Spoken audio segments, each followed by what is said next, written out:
Hello friends, स्वागत आहे तुमचं कामिनीज फूड किचन चॅनलमध्ये। आज आपण मस्त अशी झणझणीत मिसळ पावची रेसिपी बघणार आहोत। चला तर मग सुरुवात करूया। ह्यासाठी लागणार आहे 1 वाटी मोड आलेली मटकी, मसाला बनवण्यासाठी शेंगदाणे, 2 हिरव्या मिरच्या, खोबरं, धने आणि जिरे।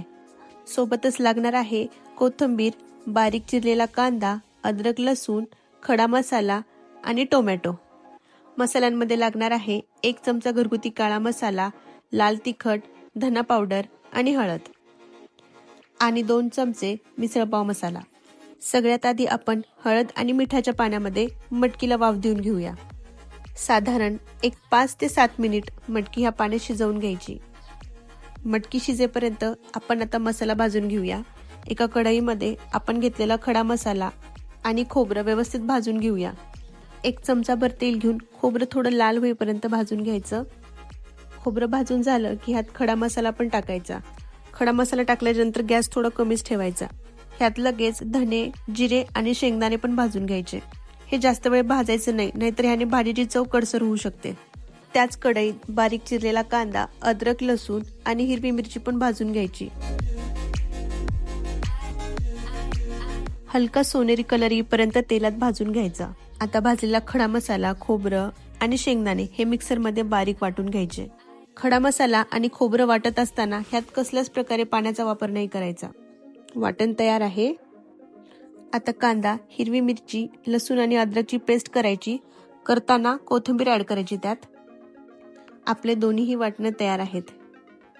आता फोडणी टाकून घेऊया भाजीला। मी आज फोडणीसाठी खापराची कढई यूज करणार आहे। सगळ्यात पहिले तेल टाकून घेतलं। तेल गरम झालं की ह्यात जिरे आणि आपले दोन्ही तयार वाटणं टाकून घ्यायचे। आधी कांदा लसणाचं वाटण व्यवस्थित शिजवून घेतलं। ते व्यवस्थित शिजलं की त्यात खोबऱ्याचं वाटण टाकून घेतलं आणि 1 मिनिटभर हे व्यवस्थित परतवून घ्यायचं। ह्याला व्यवस्थित तेल सुटलं की ह्यात मसाले टाकून घेऊया। अर्धा चमचा हळद, 1 चमचा धना पावडर, 1 चमचा लाल तिखट आणि घरगुती काळा मसाला, त्याचबरोबर 2 चमचे मिसळ पाव मसाला।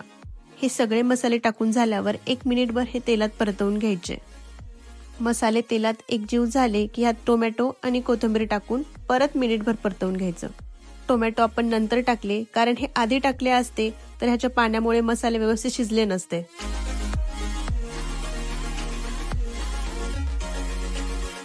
आता थोडं थोडं पाणी टाकून हे शिजवून घ्यायचं आणि 1-2 मिनिटांसाठी ह्याच्यावर झाकण ठेवायचं। झाकण उघडून चवीप्रमाणे मीठ टाकून घ्यायचं। मटकी शिजवताना मिठाचा वापर केलेला आहे, त्यामुळे मीठ थोडं जपून टाकायचं। हे एकजीव झालं की यात वाफाळलेली मटकी टाकून द्यायची। आता हे सगळं मिश्रण व्यवस्थित एकजीव करून घ्यायचं। मटकी शिजवताना मी पाणी थोडं जास्त घेतलं होतं। तेच हळदी मिठाचं पाणी आता मी फोडणीला वापरत आहे, त्यामुळे ह्याची चव अजून जास्त वाढते। भाजीला उकळी आली की कोथिंबीर टाकून घ्यायची। तयार झाली आपली भाजी। आता आपण सर्विंग प्लेटमध्ये काढून घेऊया। गरमागरम अशी मिसळ पाव तयार आहे।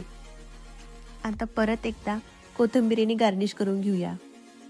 तुम्ही पण मी बनवली तशी मिसळ पाव नक्की ट्राय करा आणि मला सांगा कशी झाली आहे ती। रेसिपी आवडली असेल तर लाईक करा आणि चॅनलला सबस्क्राईब। परत भेटूया अशाच एका नवीन डिश सोबत। तोपर्यंत बाय बाय।